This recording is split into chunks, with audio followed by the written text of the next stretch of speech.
अल्लाह ताला के पाक नाम से शुरू जो बड़ा मेहरबान नहायत रहम करने वाला है। अस्सलामु अलैकुम स्टूडेंट्स, मैं हूं आपका teacher Mohammad Asim Nasar, second year ICS computer science के नेक्स्ट लेक्चर के साथ यूनिक ग्रुप ऑफ इंस्टीट्यूशन की तरफ से हाजिर हूं। उम्मीद करता हूं स्टूडेंट आप खैरियत से होंगे और अल्लाह ताला के करम से जो है 5 वक्त की नमाज़ अदा करते होंगे। स्टूडेंट जो है हम हर बात पे हम ज़ाहिर अल्लाह की बात करते हैं और उसमें हर एक अल्लाह का नाम, तो अगर कोई बात की जाए कि जी हाँ जी मैं अल्लाह का नाम लेता हूँ, तो वो अगला भी कहता है कि हाँ आप क्या अल्लाह का नाम लेते हैं, मैं भी अल्लाह का नाम लेता हूँ। लेकिन अल्लाह का नाम लेने का कोई तरीका भी एक होता है जो बेहतर होता है। अब अल्लाह का नाम हम ले ही जाएँ, अल्लाह का नाम ले ही जाएँ और आयतें बयान करते जाएँ, हदीसें बयान करते रहें, लेकिन जो बुनियादी जो हमारे पास जो स्टेप्स हैं परफॉर्म करने के, वो हम कर ही नहीं रहे। नमाज हम पढ़ते ही नहीं हैं और जो है फिर हम रोज़े रखते ही नहीं हैं, और अल्लाह ताला ने अगर आप पे हज फ़र्ज़ है तो आप हज अदा ही नहीं कर रहे, ज़कात अदा ही नहीं कर रहे। और ज़कात का ये है कि जी हमारे पैसे कम हो रहे हैं, हालांकि कहते हैं जब अल्लाह कह रहे हैं कि ज़कात देने से आपके पैसे कम नहीं होते हैं, बढ़ते हैं, तो हम गाड़ियाँ भी ले लें, प्लॉट भी ले लें, सारी चीज़ें ले लें, लेकिन ज़कात जो है वो नहीं, वो ज़कात हम अदा नहीं कर रहे। कि नहीं ये क्या बात है कि इसके ज़कात का मुझे तो कोई फ़ायदा हो नहीं रहा ज़ाहिरन, तो मैं क्यों अदा करूँ। तो अब जो है वो अमल जो है वो भी बताए हुए जो बेहतर तरीके हैं उसके ज़रिए ही करना होता है। अब जितने मर्ज़ी में आयतें बयान कर लूँ, हदीसें बयान कर लें, कोई भी हम बातें कर लें, लेकिन नमाज़ पढ़ी नहीं जा रही, तो नमाज अब पढ़ी नहीं जा रही, तो ये क्या बात हुई।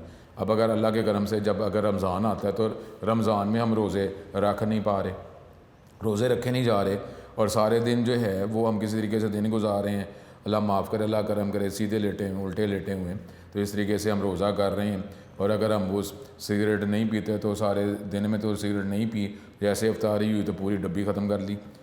और ये जो है कि अफ्तारी के बाद इतना चीज़ें आपने खा पी ली हैं, तो वो जो एक मकसद था जो मेडिकल साइंस भी कह रही है कि जो इस तरह रोज़े रखने का फ़ायदा है कि इंटरनल हमारी बॉडी की बिल्डअप हो रही होती है, वो उसकी सेटिंग हो रही होती है। तो अब वो आपने किया नहीं, अफ्तारी में आपने इतना ज़्यादा खा लिया और फिर जो है आप खाते रहें, तो वो मकसद क्या था। क्या आपको दिन में रोक कर और फिर एंड पे आप अफ्तारियों में खाना शुरू कर दें, तो क्या किस लिए था। आपने तो अपना खाना पीने की जो रूटीन है, अगर 2-3 खाने नहीं खाए तो अफ्तारी में खा लिए। सिगरेट अगर सारे दिन में नहीं पी तो वो अफ्तारी के टाइम पूरी सिगरेट की डब्बी ख़त्म कर ली। तो आपकी तो सिगरेट की जो डोज थी जो दिन में आप पीते रहे, आपने तो कैट कर ही ली है। और फिर जो सहरी से पहले जो है वो आपने वो सहरी की है, सिगरेट कुछ पी ली है, कुछ उसके साथ पी ली है, सारे रात जो है क्रिकेट खेलते रहे हैं, और क्रिकेट खेल के वो हमने अफ्तारी की है, अफ्तारी करके फ़ौरन ही सो गए, नमाज़ पढ़ी कोई नहीं है, सारे दिन हम आधे जो दोपहर तक हम सोते रहे हैं। तो ये कौन सी इबादत कर ली कि अब वो आप भूखा रहना अल्लाह को ये है, वो आपकी तवज्जो तो हुई कोई नहीं है। तो अल्लाह ताला हमें इखलास अता करे, हमें तवज्जो अता करे, ठीक है। तो अब हमने चैप्टर 5 जो है डेटाबेस ऑब्जेक्ट्स का हमने टॉपिक पढ़ लिए थे। अब उसके MCQs जो है वो कुछ हम डिस्कस करते हैं। अपना बहुत ज़्यादा ख्याल रखें, इस MCQs के साथ ही ये चैप्टर नंबर 5 जो है हमारा कंप्लीट हो जाएगा। तो अब MCQs जो हैं चैप्टर नंबर 5 के हम देखते हैं। अल्लाह ताला हमें हमेशा अपनी पनाह में रखे, हदायत पे रखे और इस्तकामत अदा करे। तो हर वक्त जो है हमारा अल्लाह ताला पे ही तवज्जो होनी चाहिए। सुबह जब मुँह हाथ धोते हैं तो ज़रा सी और मेहनत कर लें तो वज़ू कर लें, वज़ू ही हो जाएगा। मुँह हाथ तो धो ही रहे हैं तो वज़ू कर लें, तो क्या बात होगी। वज़ू आपने कर लिया, बाहर निकले हैं, तो अव्वल तो नमाज़ के लिए आपको वज़ू करने की ज़रूरत ही नहीं है, तो आप सीधे आप जा नमाज़ पे चले जाएंगे। तो कुछ तैयारी वगैरह तो करनी ही ना, थोड़ा सा मुँह हाथ के आगे ही है ना फ़र्क कि जी आप वज़ू कर लें, तो क्या हर्ज हो रहा है। अब वज़ू जब करते हैं उसमें जूते तो नहीं पहने हुए ना, तो जूते नहीं पहने, मुँह हाथ धो रहे हैं, तो उसमें वज़ू कर लें, इसमें क्या हुआ। तो ये आप अल्लाह रसूल की नीयत से घर से बाहर निकले हैं तो अल्लाह ताला के करम पे आप पनाह में तो हैं। वज़ू करके एक बंदा वज़ू किया हुआ है, फ़र्क नहीं पड़ता उससे, क्या साफ़ आप रहते हैं 5 वक्त जो करें। खैर अल्लाह ताला हम पे करम करे। चैप्टर नंबर 5 डेटाबेस ऑब्जेक्ट्स, इसके MCQs डिस्कस करते हैं। अल्लाह ताला हम पे हमेशा अपना करम रखें। स्टूडेंट ये अब चैप्टर नंबर 5 के अब हम MCQs जो हैं वो डिस्कस करेंगे, ठीक है। MCQs जो हैं उस पर भी आपको बताया कि आपने तवज्जो करनी होती है, ये नहीं कि आप लॉन्ग क्वेश्चन शॉर्ट क्वेश्चन पे ही तवज्जो करें, क्योंकि एंटी टेस्ट जो है वो भी हमारे पास ऑब्जेक्टिव स्टाइल ही है। तो जितने आप MCQs पे तवज्जो करेंगे तो उतना फ़ायदा फिर आपको एंटी टेस्ट में भी होगा, ठीक है। तो अपना इस पर तवज्जो इस पर भी करनी होती है। और मैं MCQ जब भी हम डिस्कस करते हैं तो उस टाइम में आपको बताता हूँ कि अगर क्वेश्चन बेटर तो यही है, जिस तरह भी ये क्वेश्चन नज़र आ रहा है, क्वेश्चन आपको नज़र आ रहा है MCQ का, तो आप जो है क्वेश्चन रीड करते ही आपको इसके आंसर का पता चल गया, ठीक है, वो तो आपके पास नॉलेज है। लेकिन कभी भी अपनी ज़्यादा एफिशिएंसी जो है वो नहीं शो करवानी, वो आपने रिप्लाई नहीं करनी।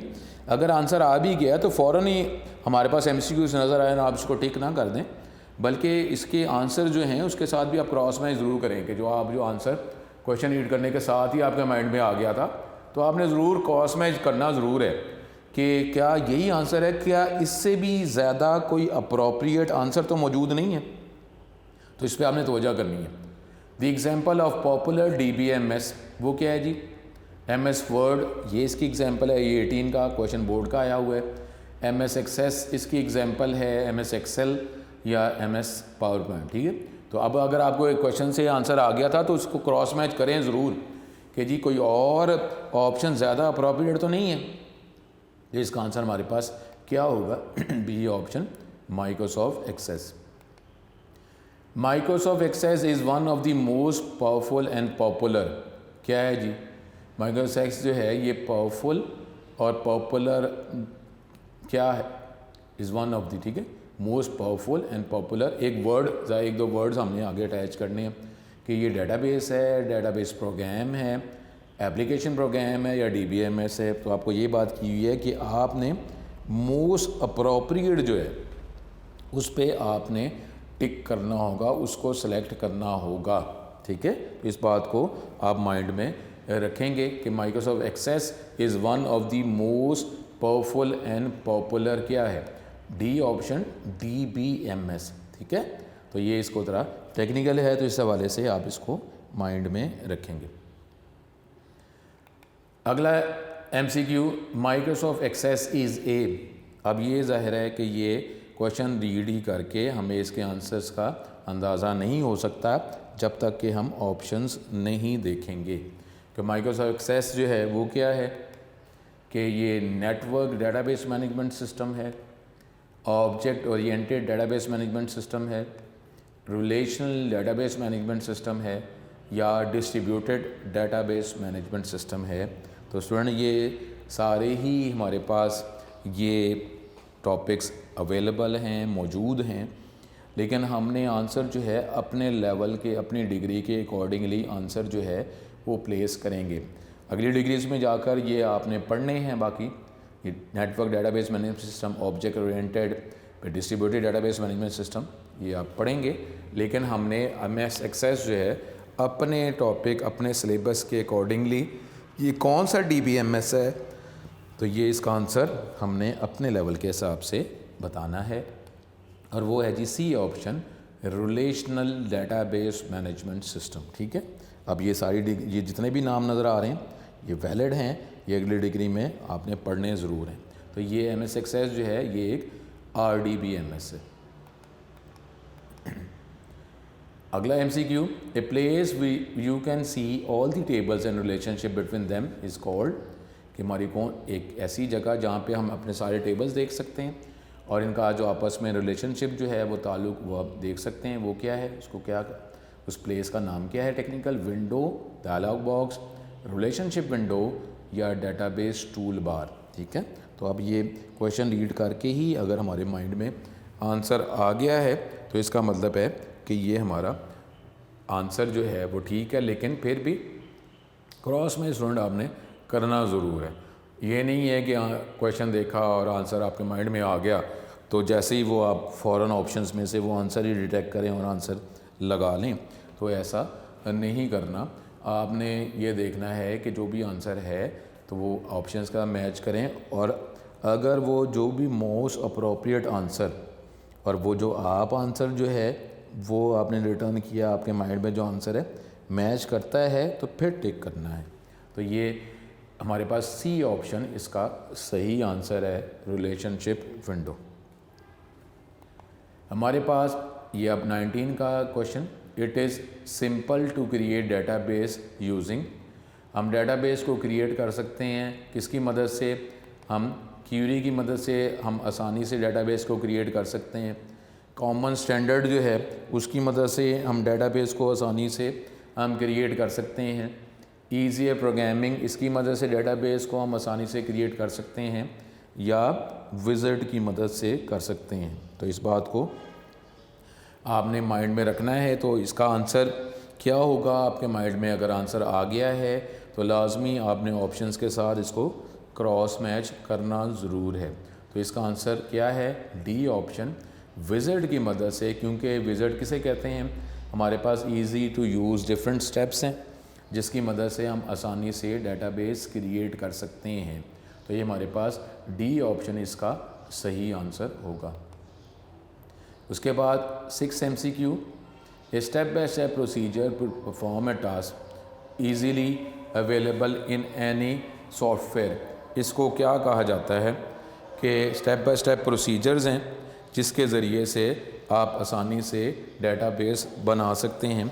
इसको क्या कहा जाता है? ठीक है, इसको माइंड में हम रखते हैं। तो इसको हम देखते हैं MCQ को। 6 MCQ हम देख रहे थे। A step by step procedure to perform a task easily available in any software. एक स्टेप बाय स्टेप प्रोसीजर है कि हम कोई भी फंक्शन हमें अवेल करना है, हमें रिक्वायर है, तो different step by step procedures हैं जिसकी वजह से वो टास्क हम आसानी से कर सकते हैं, बजाय इसके कि सारे काम हमें खुद करने पड़ें। तो इस प्रोसीजर को क्या कहते हैं? इसको ऑटोमेशन कहते हैं, मैनुअल कहते हैं, विज़ार्ड कहते हैं, या मैक्रो कहते हैं। अब जितने भी MCQs हैं स्टूडेंट, इस पे आपने तवज्जो करनी होती है, क्योंकि जब आप एनडी की तरफ जाएंगे तो डेफिनेटली जितना आपके पास नॉलेज होगा MCQs के हवाले से, टॉपिक्स एक्सट्रैक्ट किए गए हैं ना, तो आप जो है ये बेहतर तौर पर वो आप एनडी के क्वेश्चंस आंसर दे सकते हैं। वो क्या है जी? वो ऑटोमेशन है, step by step procedure, manual है, विज़ार्ड है, या मैक्रो है। तो हमें क्लियर होगा कि हमारा आंसर जो है सी ऑप्शन सही आंसर विज़ार्ड है। उसके बाद following represent wizards of DBMS। जो डिफरेंट विज़ार्ड्स अवेलेबल हैं DBMS के अंदर, वो फॉलोइंग उसको रिप्रेजेंट करता है: database wizard, table wizard, form wizard, और या ऑल ऑफ दीज। क्या है? तो ये हमारे पास डी ऑप्शन, ये सारे ही विज़ार्ड्स हैं जो हम देखेंगे। डेटाबेस विज़ार्ड में टेबल बना सकते हैं, डेटाबेस बना सकते हैं, टेबल बना सकते हैं, easy to use, form available हैं, या सारे ही हैं। तो ये हमारे पास सारे ही विज़ार्ड्स अवेलेबल हैं जिसके ज़रिए से डेटाबेस भी हम बना सकते हैं, टेबल भी बना सकते हैं, और फॉर्म भी बना सकते हैं। Using following feature of MS Access you can easily create tables, forms, reports and queries in very short time. ये कौन सा फॉलोइंग फीचर आप इस्तेमाल करेंगे जिसकी वजह से आप आसानी से टेबल्स भी बना सकते हैं, फॉर्म्स भी बना सकते हैं, रिपोर्ट्स भी बना सकते हैं, और क्वेरीज भी बना सकते हैं बहुत शॉर्ट टाइम में?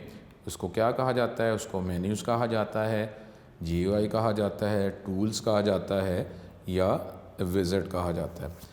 अब स्टूडेंट देखें कि हम ये टॉपिक जो कर रहे हैं उसमें हम विज़ार्ड्स की सपोज़ अगर बात कर रहे हैं, लेकिन विज़ार्ड का जो टॉपिक जो है डिफरेंट एंगल से हम डिस्कस नहीं कर रहे। इससे क्या हमारे जो विज़ार्ड का टॉपिक है इसका नॉलेज जो है कि हमारा इंक्रीज़ नहीं होता जा रहा। ठीक है, तो अब जो है कि कौन सा फीचर है MS Access का जिसकी मदद से आसानी से आप टेबल, फॉर्म, रिपोर्ट्स, क्वेरीज बना सकते हैं शॉर्ट टाइम में? मेन्यूज़, GUI, टूल्स, या विज़ार्ड? तो डी ऑप्शन हमारे पास विज़ार्ड इसका सही आंसर है। Following is not included in a database wizard. Database wizard के अंदर जो फॉलोइंग ऑप्शंस हैं इसमें से कौन सी ऑप्शन है, या सारी ऑप्शंस जो डेटाबेस विज़ार्ड में शामिल नहीं है? टेम्पलेट, सेलेक्टिंग फील्ड्स, कस्टमाइजेशंस, या डिज़ाइनिंग डेटाबेस। ठीक है, तो कौन सी ऑप्शन जो है इसमें मौजूद नहीं है? डी ऑप्शन, डिज़ाइन नहीं है। जो क्योंकि विज़ार्ड जो है ये तो स्टेप बाय स्टेप प्रोसीजर्स हैं। आप टॉपिक सेलेक्ट आपने देखें पहले कर लिया, अब उसके अकॉर्डिंगली स्टेप्स चल रहे हैं, तो अब तो आप डिज़ाइनिंग नहीं, क्योंकि आपने विज़ार्ड की टाइप ही वो सेलेक्ट की है जो रिक्वायर्ड थी, तो अब उसमें इसके ज़रिए आप डिज़ाइन तो नहीं कर सकते ना। ठीक है, अब उसमें आपके जो ऑप्शंस हैं, अब उसमें जो विज़ार्ड जब स्टेप्स चला दिए हैं उसमें अगर कोई आपको क्राइटेरिया कुछ सिलेक्शंस दे रहा है वो आप करेंगे, लेकिन अब आप ये डेटाबेस का टोटल डिज़ाइन ही आप चेंज कर दें, डिज़ाइनिंग कर सकें, तो ये मुमकिन नहीं है। डी ऑप्शन इसका सही आंसर था।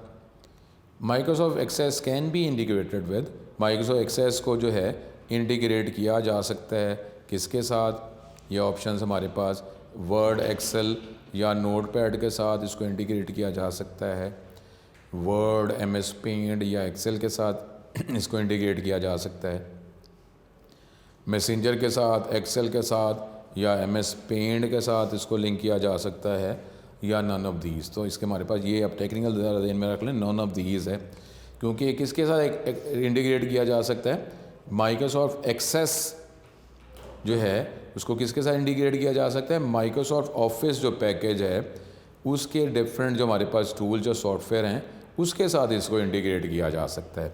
तो आप ये देख लें, ये वर्ड एक्सेल, अब वर्ड एक्सेल तो आ गया लेकिन नोटपैड तो नहीं है, फिर इसमें हमारे पास MS पेंट इसमें शामिल नहीं है, फिर मैसेंजर जो है और ये MS पेंट जो है अब ये इसके अंदर हमारे पास शामिल नहीं है। ठीक है, तो ये इसकी ऑप्शन डी ऑप्शन, इस पर आपने तवज्जो करनी है। फिर हमारे पास अगला है multiple copies of the same data is refer to as, एक ही डाटा है लेकिन उसकी मल्टीपल कॉपीज़ जो है इसको क्या कहा जाता है, ये बोर्ड का क्वेश्चन है।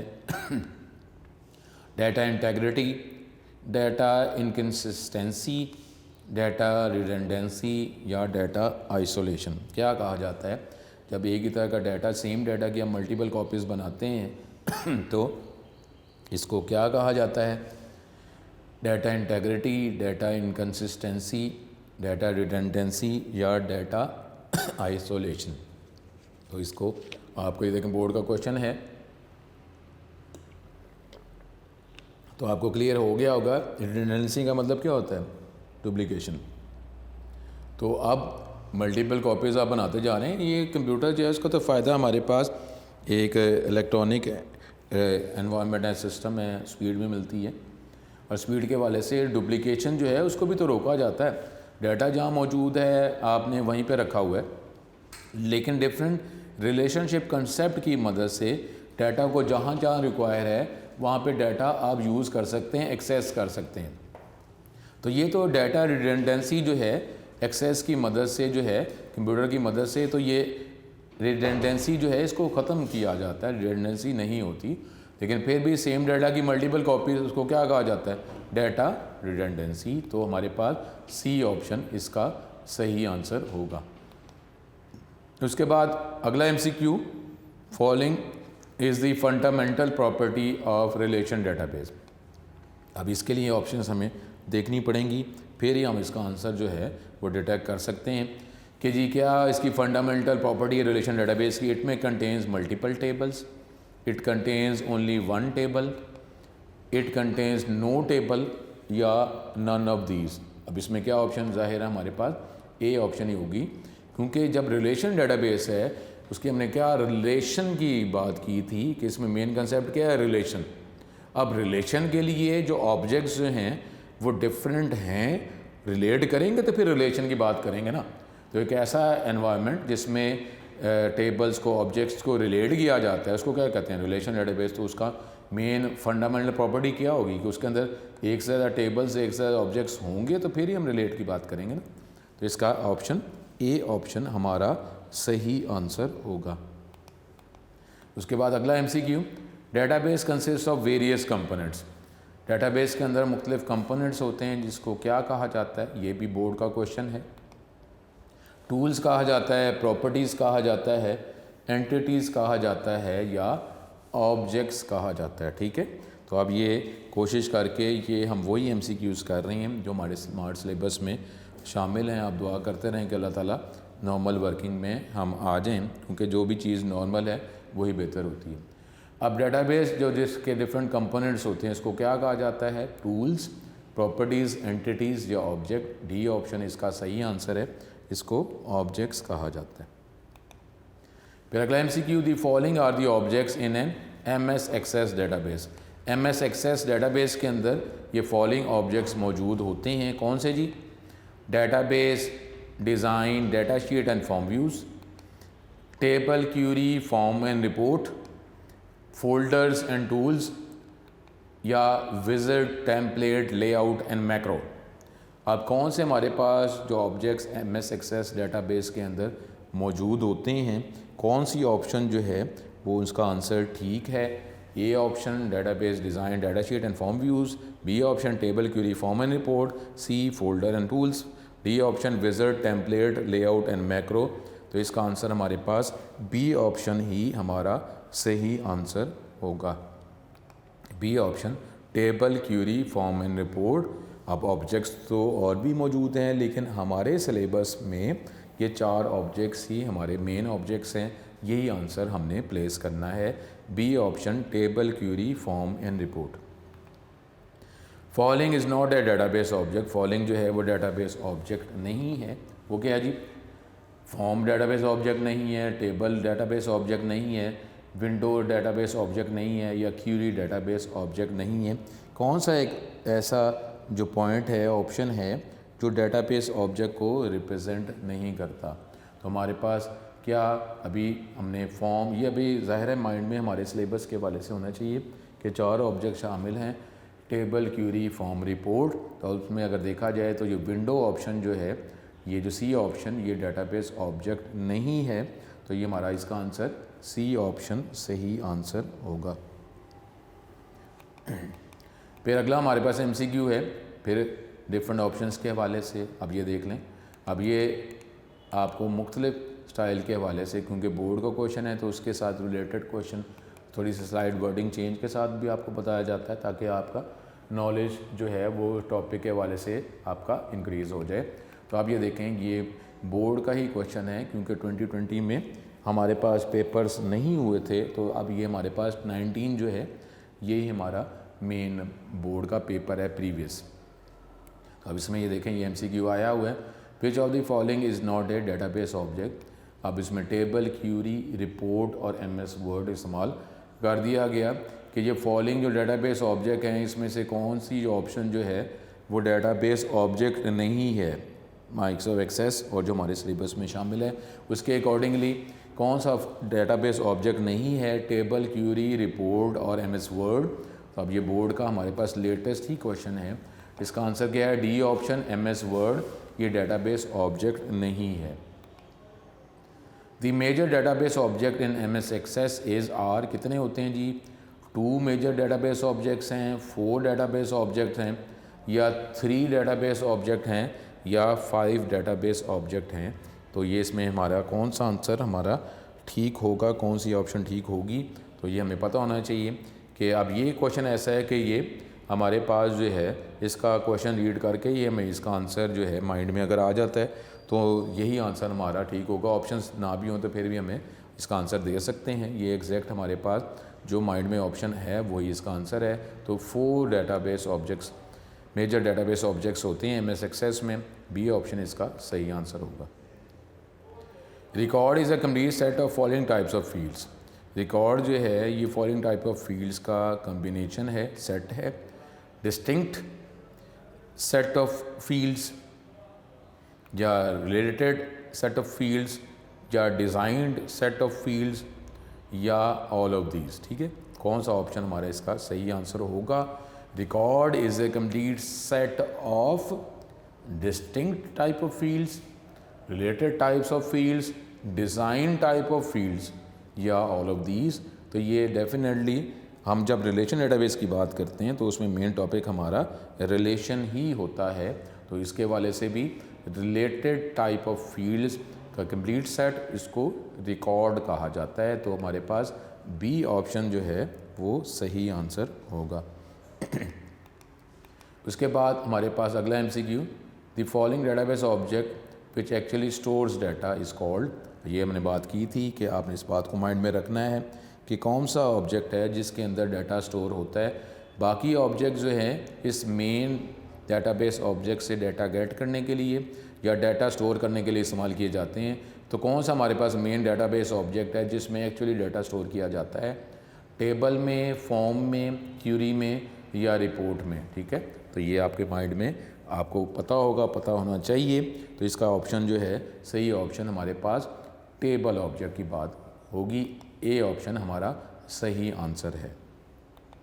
उसके बाद following is a collection of related data organized in rows and column. Following जो है वो कलेक्शन है, सेट है किसका? रिलेटेड डाटा, जिसको ऑर्गेनाइज किया जाता है रोज एंड कॉलम में। वो क्या है जी? वो टेबल है, क्यूरी है, या फॉर्म है, या रिपोर्ट है। तो कौन सा आंसर हमारा सही आंसर होगा। तो हमें पता है कि हमारा जो ए ऑप्शन टेबल जो है, असल में table is a collection of related data organize in different rows and column. इस ऑब्जेक्ट को टेबल कहा जाता है। ए ऑप्शन सही आंसर है। In a table each column represents, एक टेबल के अंदर हर कॉलम जो किस चीज़ को रिप्रेजेंट करता है, वो कॉलम जो है टेबल के अंदर वो रिकॉर्ड को रिप्रेजेंट करता है, फील्ड को रिप्रेजेंट करता है, डाटा सेट को रिप्रेजेंट करता है या एंटिटी को रिप्रेजेंट करता है। तो कौन सा ऑप्शन हमारा सही ऑप्शन है? तो उसमें अगर हम इस पर गौर करें, हमें ये क्लियर होने चाहिए कि कौन सा कॉलम जो है, ईच कॉलम टेबल के अंदर किस चीज़ को रिप्रेजेंट करता है, रिकॉर्ड को, फील्ड को, डाटा सेट को या एंटिटी को। तो बी ऑप्शन हमारा सही आंसर है कि कॉलम जो है वो फील्ड को रिप्रेजेंट करता है। अब row of table divided into columns, table की जो रो जो डिफरेंट कॉलम्स इसको डिवाइड किया जाता है, अब स्लाइड से चेंज के साथ, is called records, fields, entities या टपल्स। कोई इसको टपल प्रोनाउंस करता है, कोई इसको टूपल प्रोनाउंस करता है। रो जो टेबल की जो रो है उसको मुख्तलिफ कॉलम्स में डिवाइड किया जाता है, जिसको क्या कहा जाता है, रिकॉर्ड्स, फील्ड्स, एंटिटीज़ या टपल्स। तो उसको क्या कहा जाता है? बी ऑप्शन, उसको फील्ड्स कहा जाता है।